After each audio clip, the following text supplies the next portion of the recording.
અમદાવાદ અડાલજ વિસ્તારમાંથી એટીએસ દ્વારા પકડાયેલા આતંકીઓની તપાસમાં મોટો ખુલાસો થયો છે. તાજેતરમાં પકડાયેલા ત્રણેય આતંકીઓ અમદાવાદમાં બીજી વખત આવ્યા હતા અને તેઓ પાકિસ્તાન હેન્ડલરો સાથે ટેલિગ્રામ પર સંપર્કમાં રહ્યા હતા. યુપીના આતંકી આઝાદ અને સોહેલને પાકિસ્તાન હેન્ડલર સુફિયાના વિવિધ ટાસ્ક આપતો હતો, જ્યારે ₹1 લાખ ભરેલી બેગ લેવા માટે આતંકી અહેમદ સૈયદ હૈદરાબાદથી કલોલ આવ્યો હતો. આમ આતંકીઓ દેશના અલગ અલગ શહેરોમાં સ્લીપર સેલ અને હથિયાર ડિલિવરી માટે પહોંચ્યા હતા.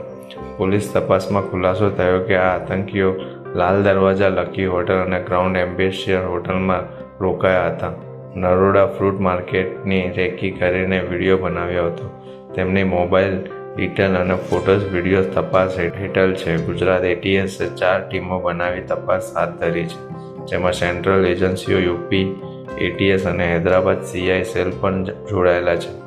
એટીએસ તરફથી જણાવ્યું છે કે આતંકીઓને કેસ હજુ ઉકેલાયો નથી, માટે વધુ મોટા ખુલાસા શક્ય છે. આ ઘટના ગુજરાત અને સમગ્ર દેશ માટે સુરક્ષા ચેતવણીરૂપ છે અને એટીએસ તેમજ અન્ય એજન્સીઓ સતત સ્લીપર સેલ અને આતંકી પ્રવૃત્તિઓને નજરમાં રાખી રહી છે.